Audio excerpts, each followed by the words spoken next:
Agora vai estar na mão do QNX, Byte Code, VM Design for Dummies.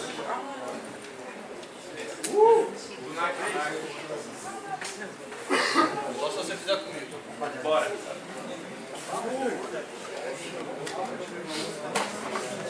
Pessoal, antes de começar, só queria dar um recado do GNU. A gente vai ter no próximo dia 3 aí o meetup do GNU, com uma espécie de painel aí comparando linguagens diferentes. Então, uma parte de JRuby, uma parte de Scala. Eu não falei Ruby. E também uma parte de Objective-C com o Vergassa. Então, esse é um esquema bem bacana. A gente deve também colocar alguns lightning talks, então estão todos convidados. E vamos ao que interessa.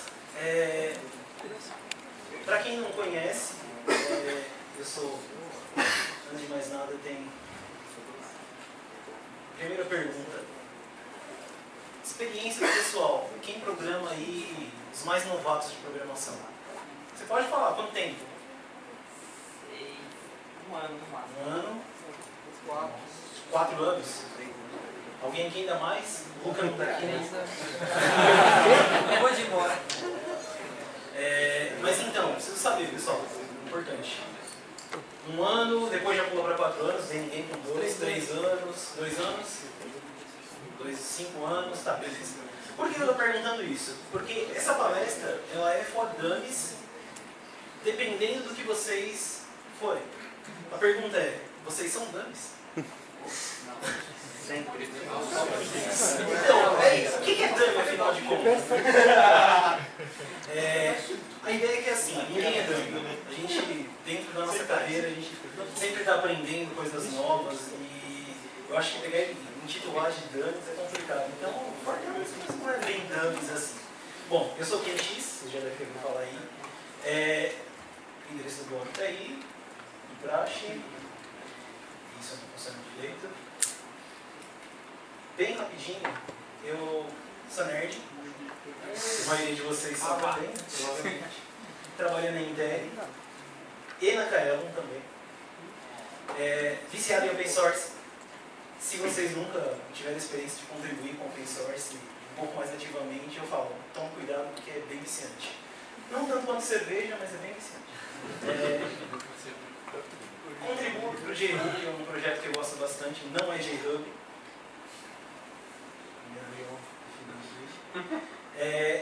E sim, eu sou bem esquisito. A maioria da galera aí. Já fica o aviso que, por mais que isso não seja uma palestra para dummies, tem bastante coisa pesada dentro desses slides. Então, aqui, vamos fugir um pouco da regra do que é uma palestra normalmente. Não entendeu? Levanta a mão que eu paro e explico. Bem, eu falei, depende de vocês o nível de profundidade que a gente pode entrar nas coisas aqui. Falando de máquinas virtuais, para a gente poder pensar em o que é uma máquina virtual, para que serve, por que eu vou usar essa desgraça, a gente tem que voltar um pouquinho na história. Começar a pensar um pouco mais de onde vieram as máquinas. Nem máquinas virtuais, as máquinas em si. É melhor voltar lá para o essencial mesmo. Quanto que é o mais um?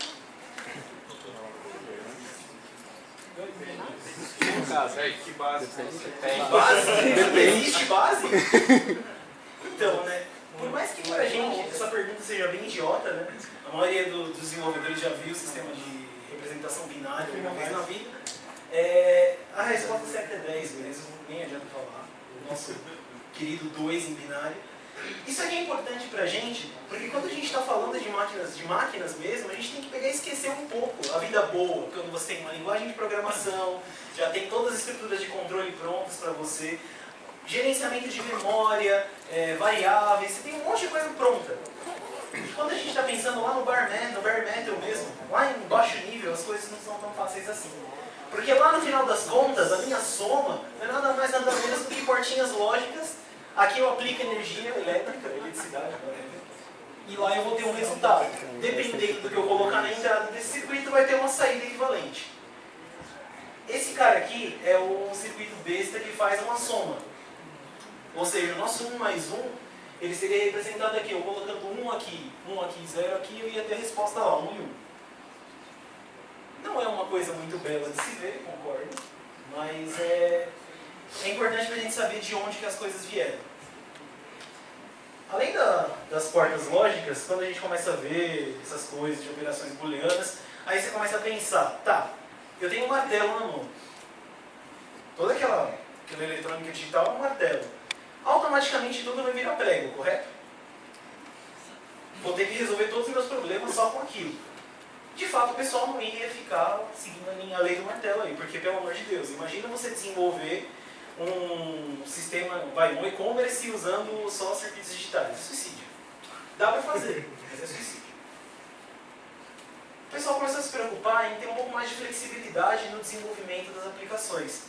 Porque, por mais que eu tivesse já uma espécie de linguagem de programação, eu tivesse como desenhar os circuitos, tivesse uma plaquinha para eu ficar ligando um circuito no outro, ainda estava muito complicado. Aí o pessoal teve a ideia de fazer um esquema que me permitisse eu ter várias portas lógicas e eu pudesse trocá-las de lugar dentro do circuito. Esse tal do FPGA não é nada mais nada menos do que um chip feioso desses aqui, que é um cara que tem uma série de portas e eu consigo sair trocando todo o código dele, programando numa linguagem muito esquisita chamada VHDL. Eu não recomendo para ninguém que tenha a cabeça no lugar estudar isso aqui. A não ser que você realmente queira abandonar a vida de programador do comércio e de aplicações comuns mesmo. Porque esse negócio é muito viciante. Eu diria que o cara que mexe com Arduino, que mexe com aquelas coisas de alto nível para mexer com hardware, se diverte. Mas o cara que mexe com VHDL, ele pode fazer o que quiser. Digamos que os limites caíram todos. Eu posso escrever um compactador de MP4 e colocar no FPGA. Porque o circuito me permite fazer isso. Mas ainda assim, eu caio naquela situação, né? Normalmente, a gente gostaria que as coisas seguissem a filosofia do Unix. Pelo menos eu acredito que a maioria de vocês. Vou fazer tem um programa que ele faça uma coisa só, mas que faça bem feito. Que não seja como Windows, mas enfim. Isso não acontece na realidade, nem na nossa própria área, quando a gente está falando de hardware. Porque os circuitos que eram para ser específicos, que eram para ter como que eu posso dizer? Esses circuitos que eram para ser mais específicos e resolver um problema bem resolvido,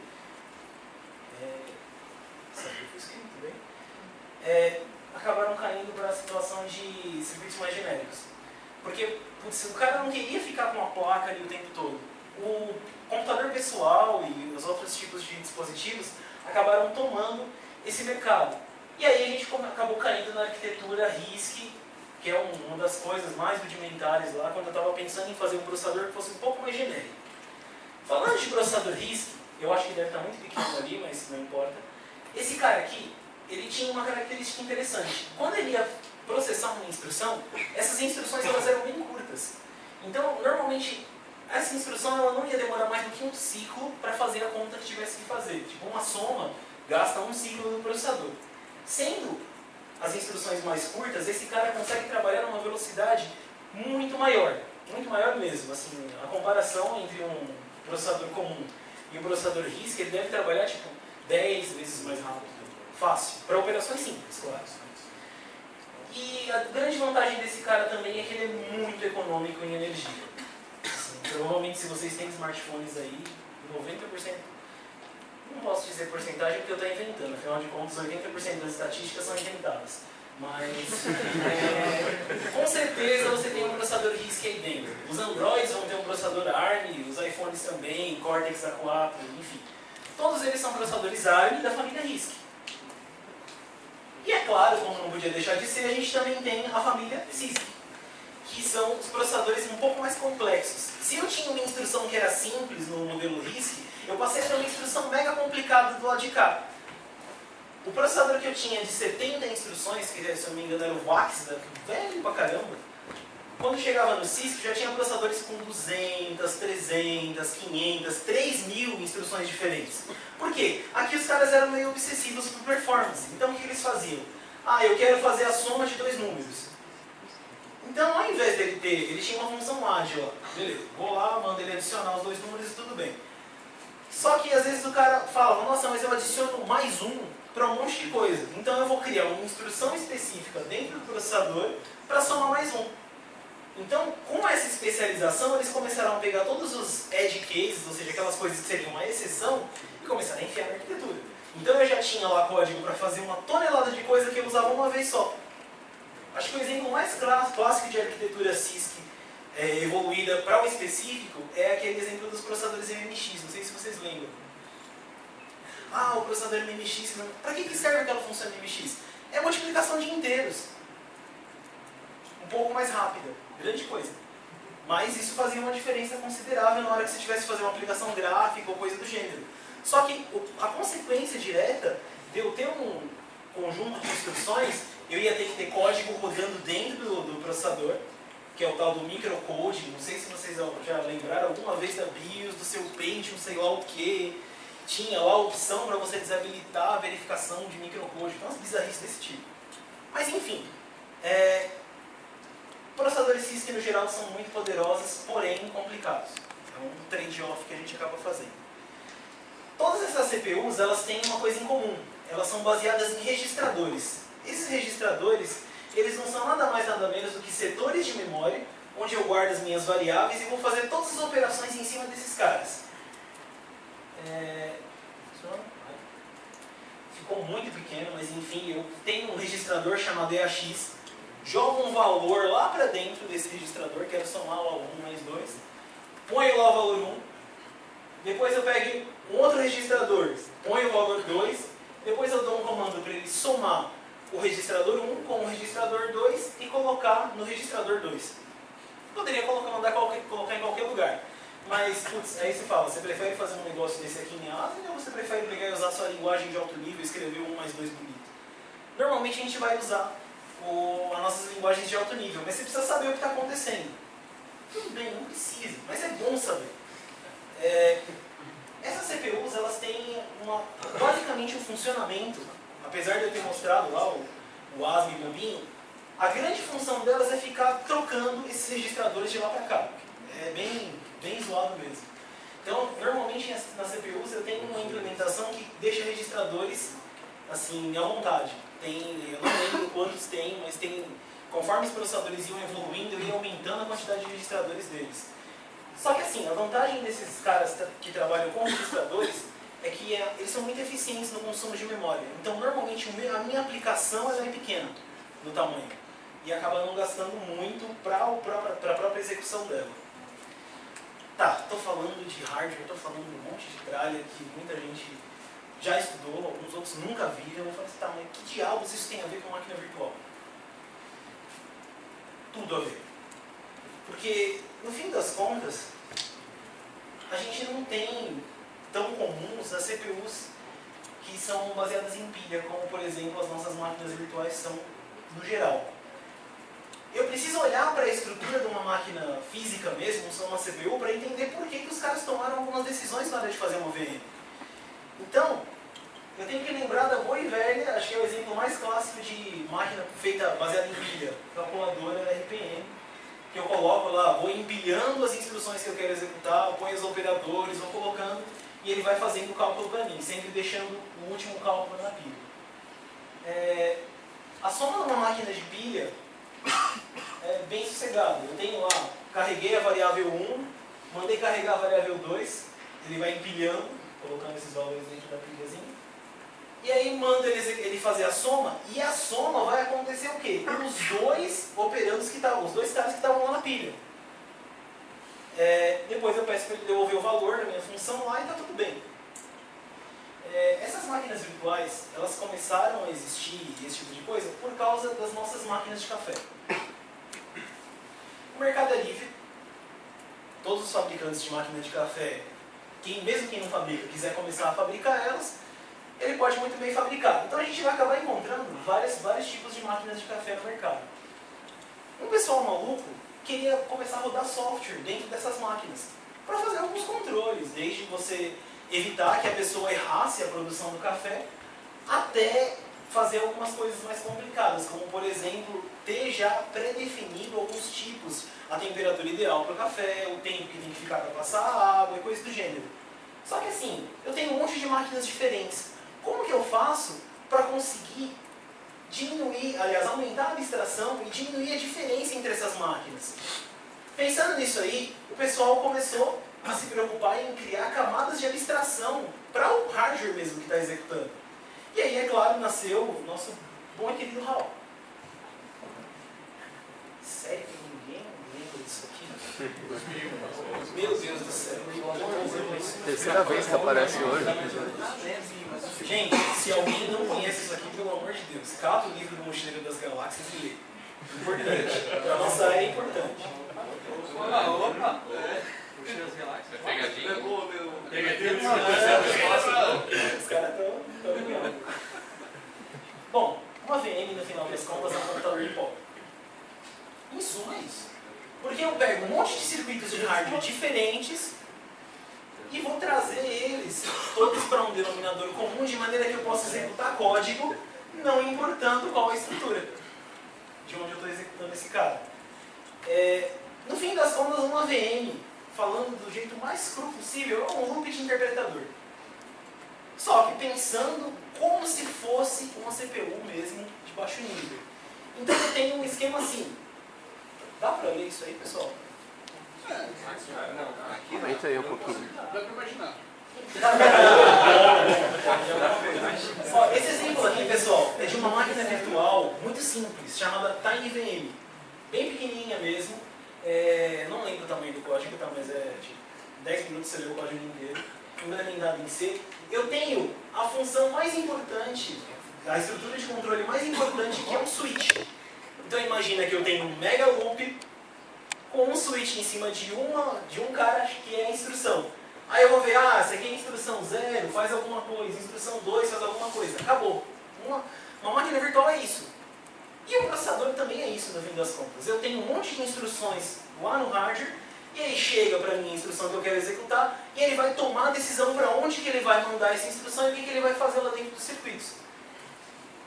Essa VM aqui, eu acho que é o exemplo perfeito para aprender. Depois eu vou disponibilizar o link lá, vocês dão uma olhada, eu acho que vale muito a pena como aprendizado. Se você tentar pegar uma VM um pouco maior, o Java, propriamente dita a máquina virtual do Java, você vai ter dificuldade, porque o código é bem bizarro.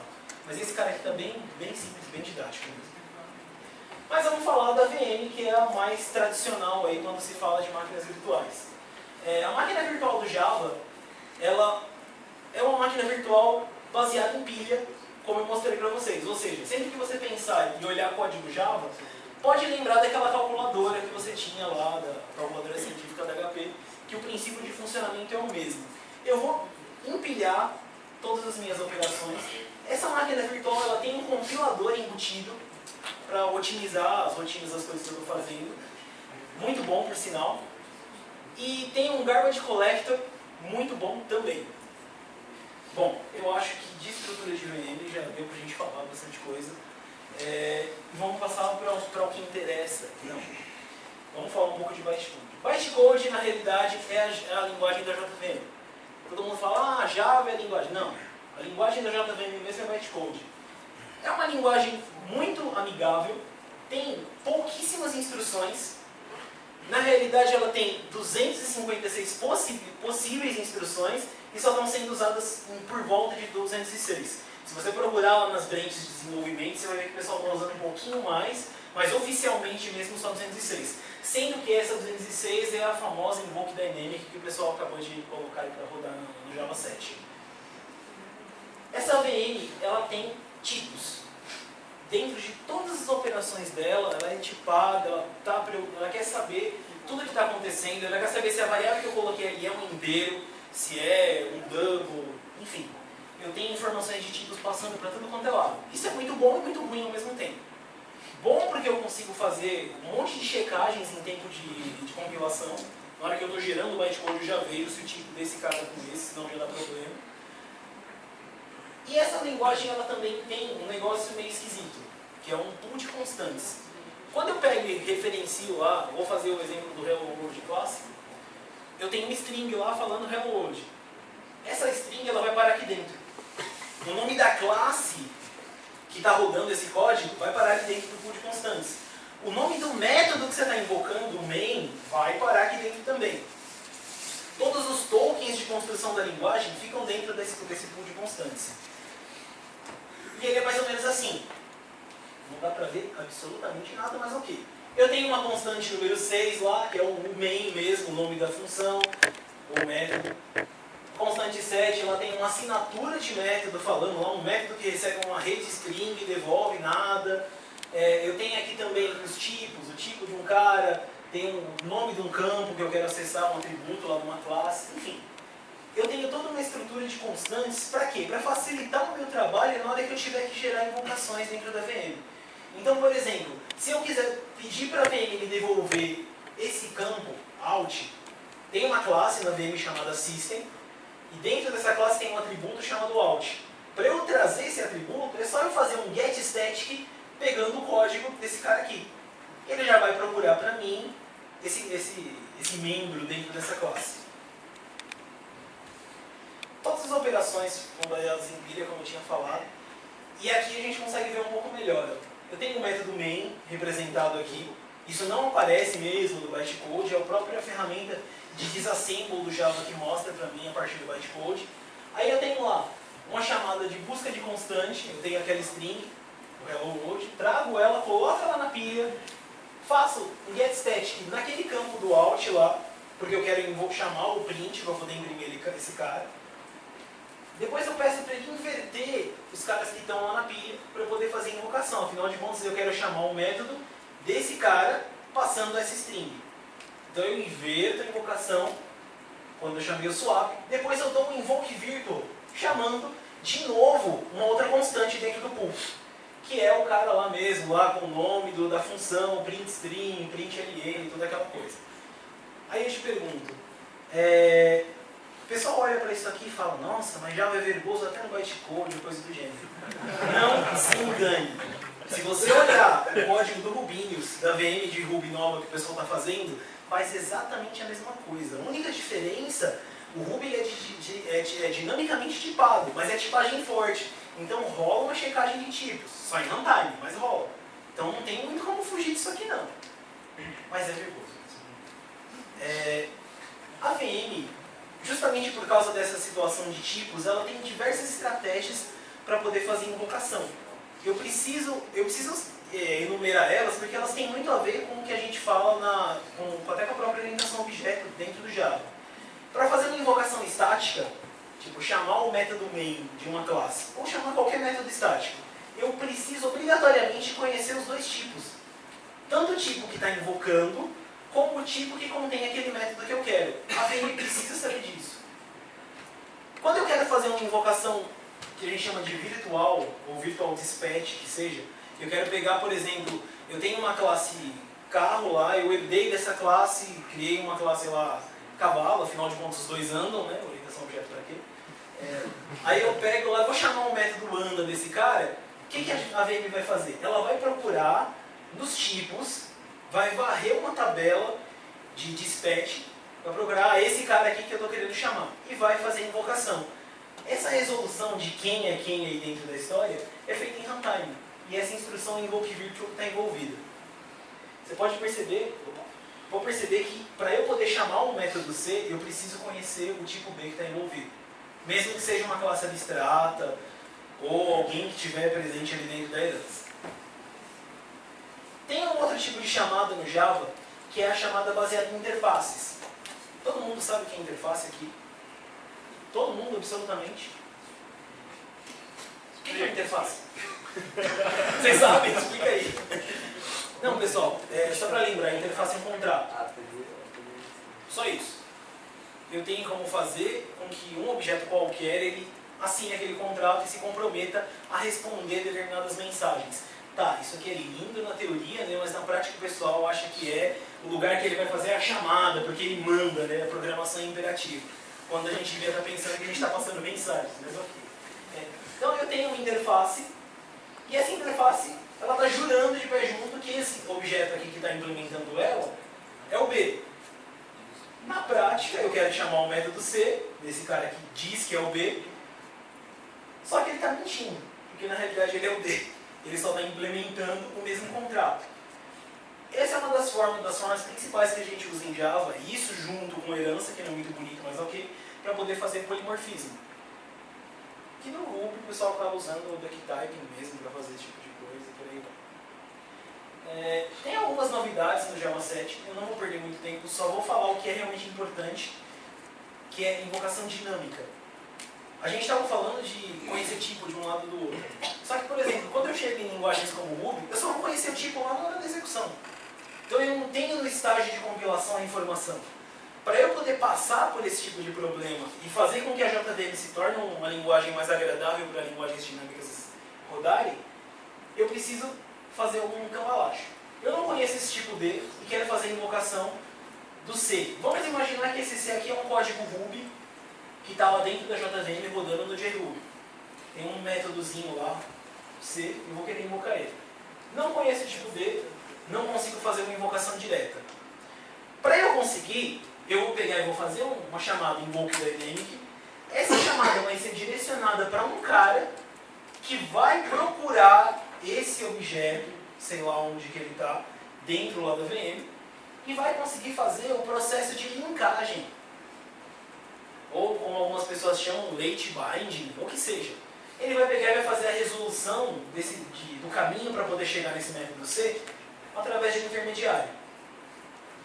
A partir desse momento, ele conseguiu fazer a chamada, devolveu para a gente o que a gente gostaria, e aí, a partir daí a VM esperta já sabe fazer o caminho direto.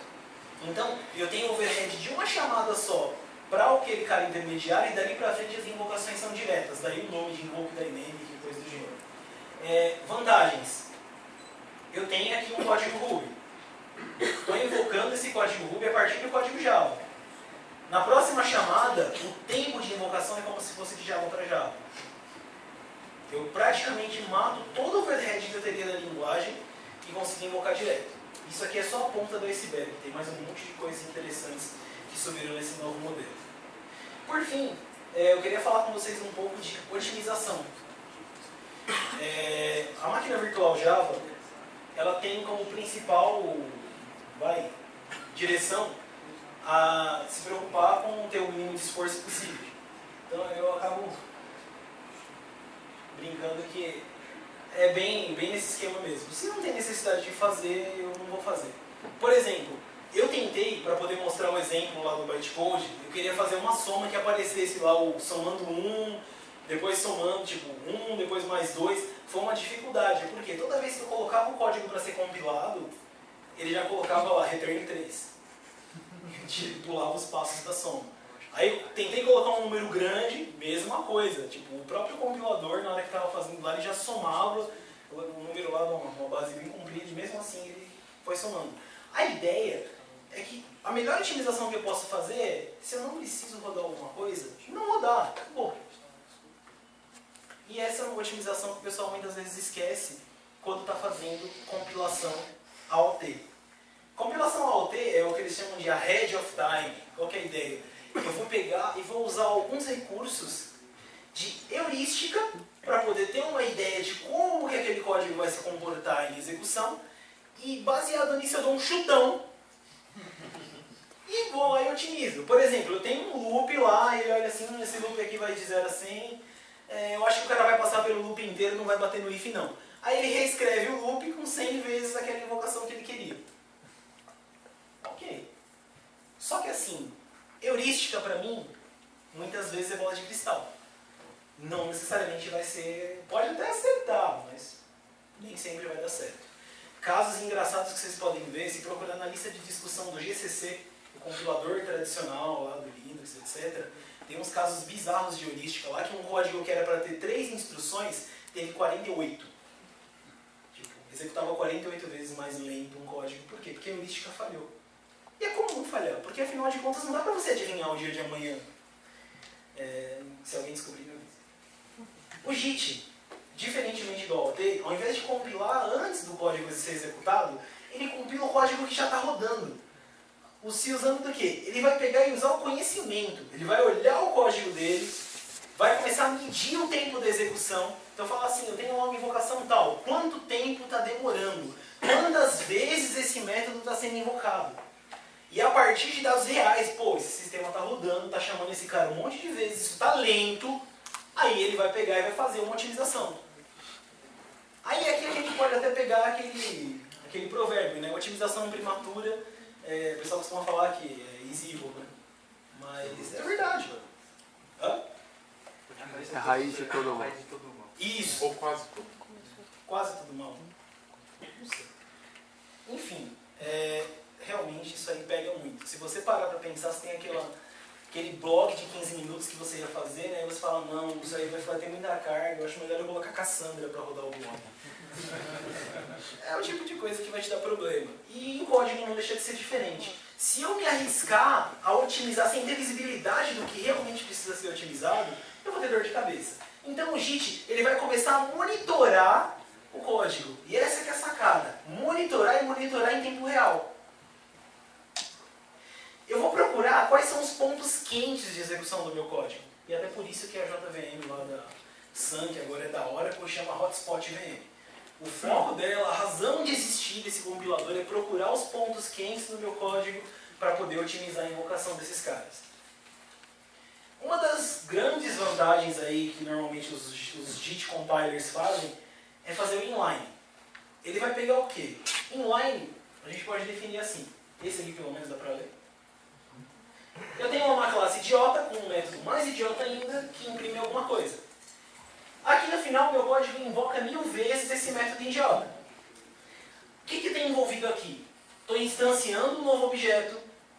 Além de instanciar esse novo objeto, é uma linguagem dinamicamente tipada.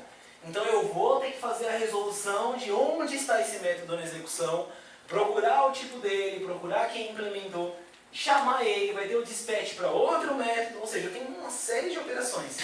A VM olha isso aqui, poxa, eu estou invocando 1000 vezes aquele cara.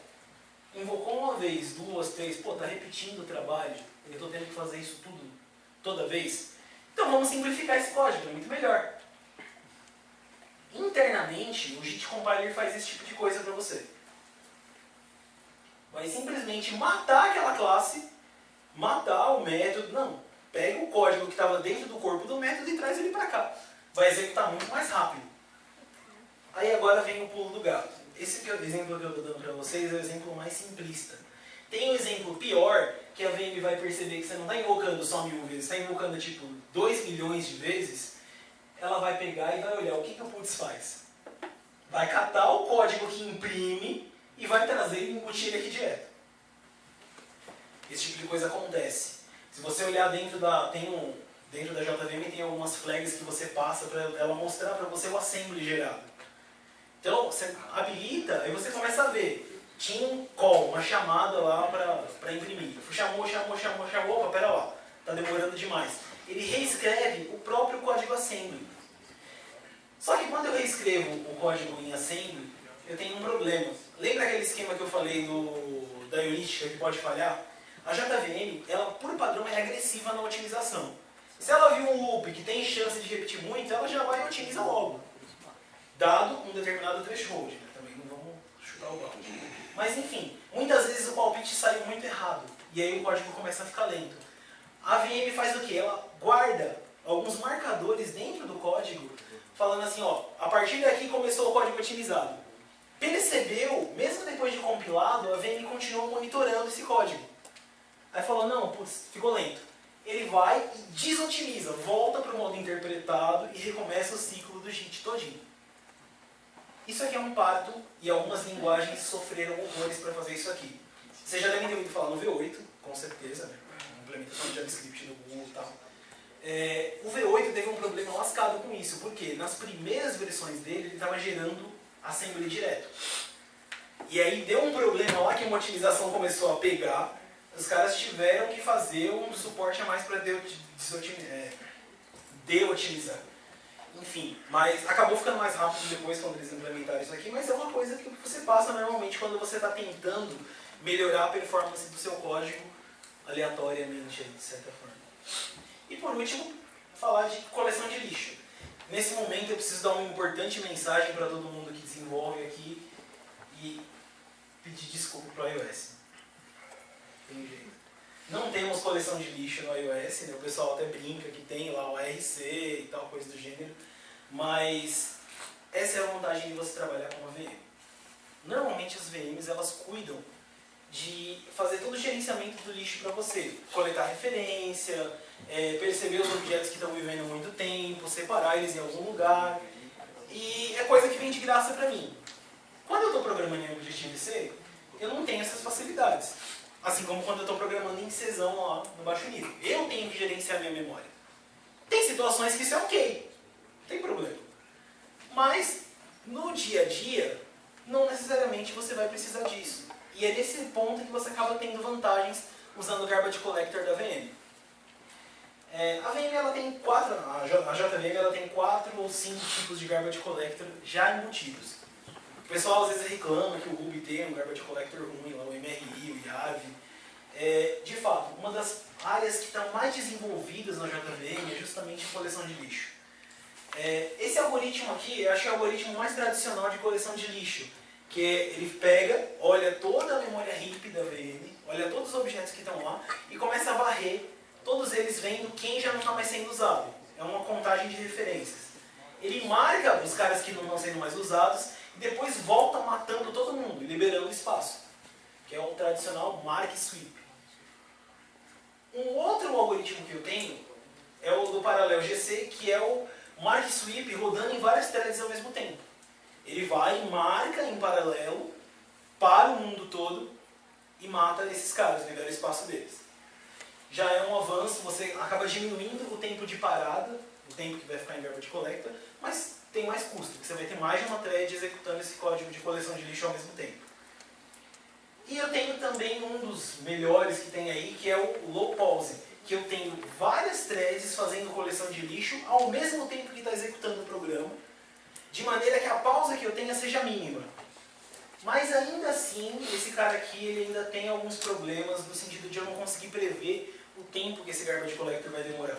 Então se eu tiver de repente uma alocação exagerada de objetos, eu posso ter aquela famosa travada de aplicação Java, que para enquanto está rodando o coletor de lixo, depois continua. Para resolver esse problema, o pessoal da Sun acabou criando um outro Garbage Collector chamado G1. Esse cara, ele pega toda a memória heap, um blocão de memória, lá sei lá, o tanto que a JVM alocou, divide ele em vários pedaços e cria várias heaps pequenas. Então ele começa a fazer o quê? Toda aquela hipótese de gerações, vocês já ouviram falar disso alguma vez? Quando você tem um for, um loopzinho de for bem bobo, você vai querer usar a orientação objeto. Se você tem que pegar e catar alguma coisa no banco de dados, preencher um objeto coisa do gênero, você vai dar vários nils ali. Existe uma teoria, que é até provada, tem papers e os carambas, dizendo que a maioria dos sistemas tem problema sério de mortalidade infantil de objetos. Eles nascem muito rápido e morrem muito rápido. E essa teoria vai mais além. Os caras mediram e esse número aí era próximo de 90% de mortalidade infantil. Nesse cenário, eles falaram, pô, eu preciso resolver isso aí. O que eles fizeram? Eles separaram a memória heap nos outros Garbage Collectors em setores. Eu tenho o berçário, eu tenho lá a casa de convivência do pessoal e tenho o asilo, para os objetos que ficam muito tempo vivos aí nessa história. Então o que eu faço? Se eu tenho uma região menor, eu dou um mark sweep só naquele pedacinho, que vai ser muito mais rápido de eu percorrer, e depois eu mato o pedaço inteiro, ao invés de eu ter que ir limpando objeto por objeto. Isso me dá um ganho de performance razoável. No caso do G1, imagina que eu tenho 8 berçários. Aí eu sei que tem muito objeto nascendo, então eu vou criar um berçário aqui, um berçário ali, coisa do gênero. E vou aplicar aquelas regras que eu tinha de liberar espaço de forma dinâmica, conforme a minha aplicação trabalha. E esse cara, ele vai trazer o quê?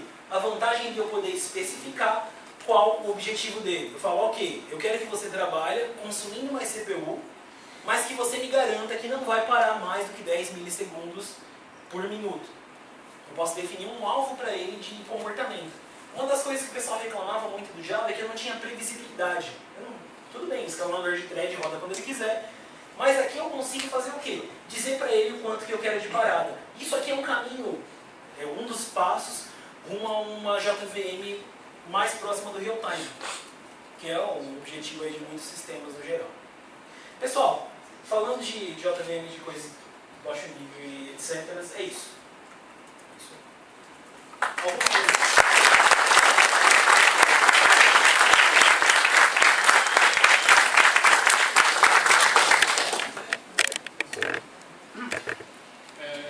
que você tem no Java, você tem uma classe A e tem um método X, mas qualquer. E essa classe tem uma porrada de semente. B estende A, C estende B, D estende C, por aí vai. Se na classe Z eu chamo o método da primeira classe A, quanto mais longe Z está de A, mais lenta essa chamada, ou Java otimiza isso de alguma forma. Poxa, você pegou logo um bug, logo de cara. Existe um bug um bug na JDK 7, inclusive, é um bug muito complicado e que a galera não conseguiu resolver. O que acontece? Quando ele faz a chamada, é feito o virtual dispatch. Ele tem uma tabela que ele vai pegar e vai começar a varrer a hierarquia para poder dizer quem que vai responder aquela mensagem. E tem um bug que faz o quê?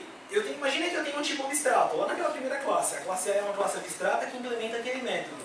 Eu tenho uma interface que está naquela classe, falando, esse método foi implementado pela classe pai, ok. Eu venho varrendo a hierarquia toda. Quando eu fizer a invocação via interface, ele se perde na tabela de dispatch e vai fazer um lookup virtual. Ok, é que a tabela de dispatch de interface, ele vai varrer a tabela toda. No JRuby a gente teve esse problema. Saiu o Nutter que resolveu, ele até comentou comigo quando estava com problema lá. O que ele fez? Ele dava um cast para o tipo abstrato para a invocação ser rápida. Aí era uma diferença assim de 5% do tempo que estava dando. Entendeu? Então você já pegou logo de cara um problema, mesmo que os caras realmente isso é difícil de resolver. Que envolve lá mexer em toda a maquinaria do sistema de tipos do Java mesmo. Mas é meio complicado de resolver. Isso aí acaba sendo contornado porque o que eles fizeram? Como eles estavam com esse problema, eles melhoraram tanto a parte de dispatch virtual que hoje em dia a diferença é menor, mas existe uma diferença sim.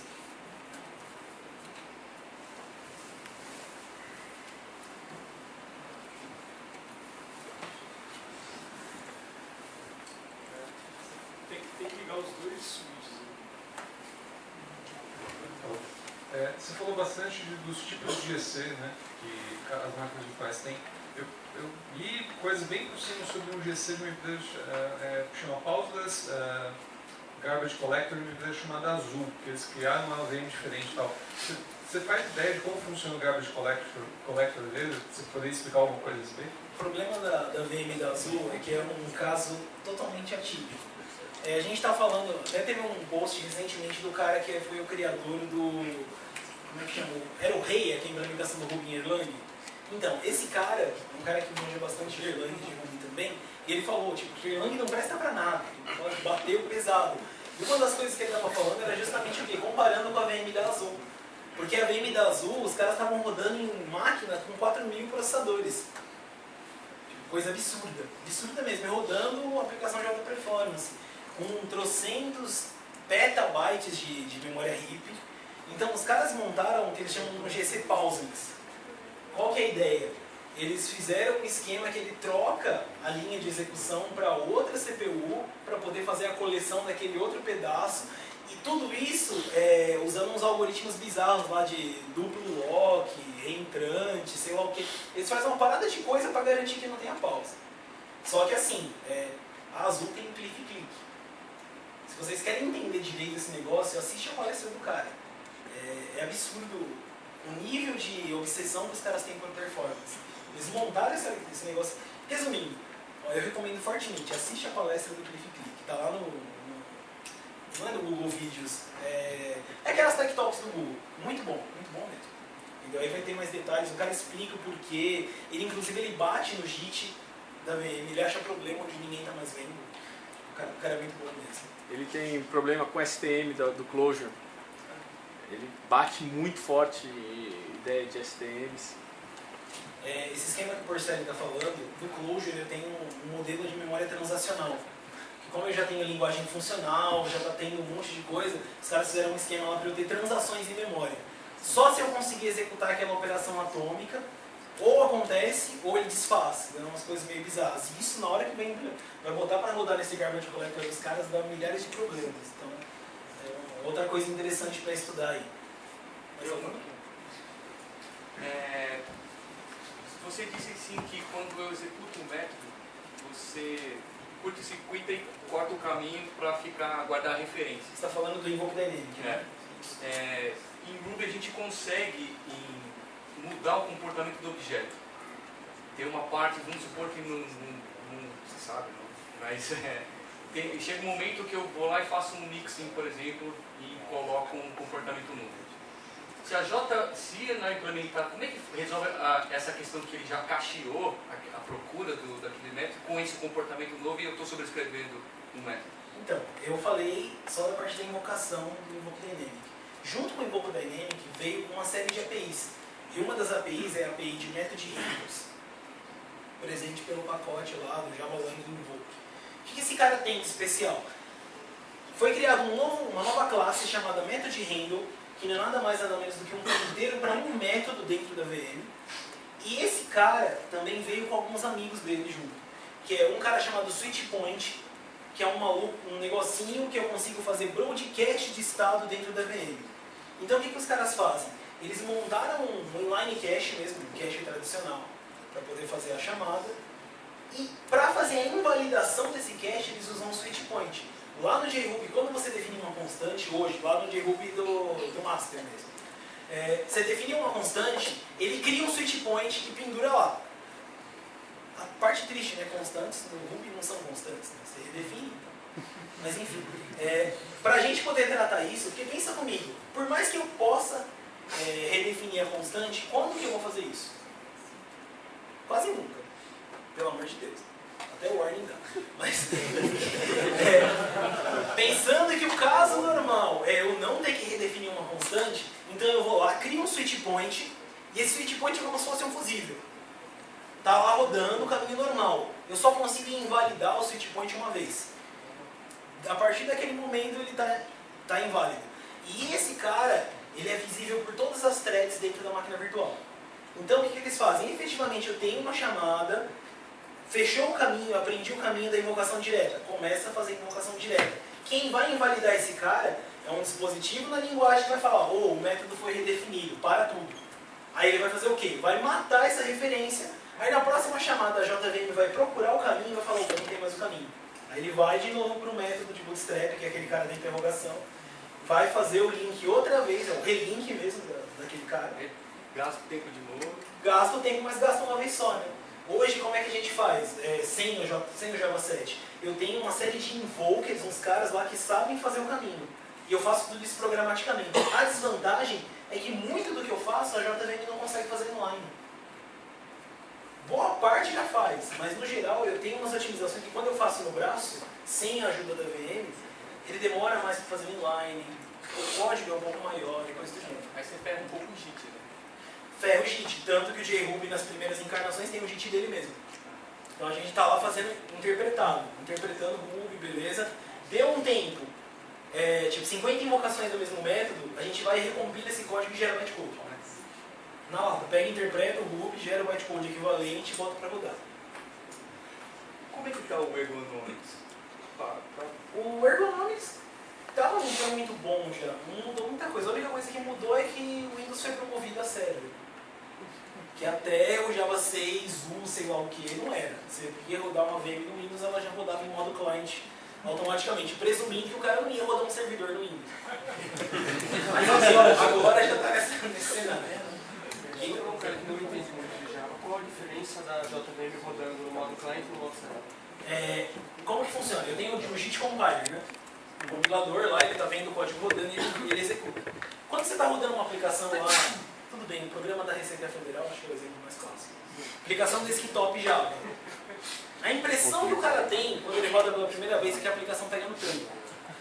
Fica lento, aí do nada começa a ficar rápido e beleza, começa a trabalhar.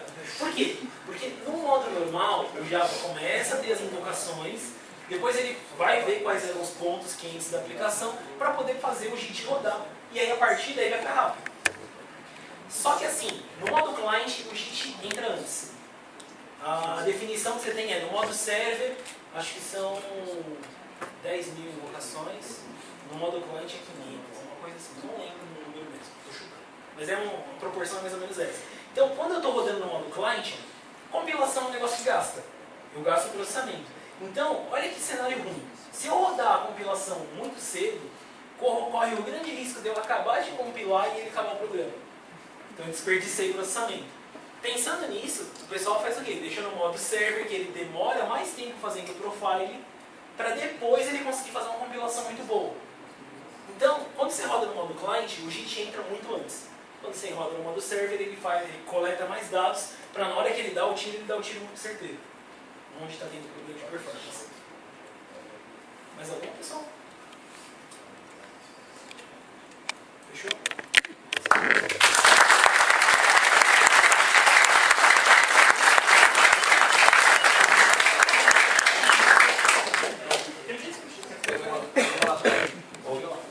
Então, uma pergunta, você falou da otimização. Por exemplo, ele rodou, tentou otimizar, ele viu de novo, na hora ele dá um pouco mais lento, já volta ou não? Então, para ele poder ver que ficou mais lento, ele tem que continuar monitorando. Sim. Então, Mas na hora assim, eu otimizei, ficou mais lento como estava antes, na primeira vez que rodou, ele já dá um pullback assim ou...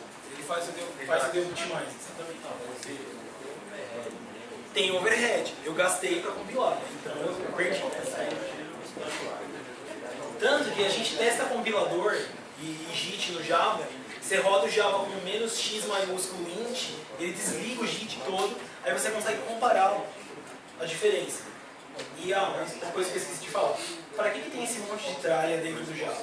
Tipo, garbage collector, várias opções, eu tenho como tunar os garbage collectors, dizer que eu quero que os objetos não morrem tão cedo como a gente gostaria, então aumenta o tamanho do versátil, ou sei lá, fazer alguma coisa do tipo. Eu tenho como tunar o JIT. Pra quê? A VM, ela foi feita para quem faz código bonito. Sério, a gente brinca, mas é verdade. Se você fizer um código orientado a objeto, com métodos pequenos, usando os recursos que a orientação a objeto do Java te fornece, seu código vai rodar mais rápido. Ah, mas então, né, nossos programadores não são tão bons, aí você vai tunar a VM. Essa aqui é a vantagem que você tem de usar uma VM ao invés de usar um código compilado. Resumindo, você consegue dar jeito em programador ruim, até certo ponto.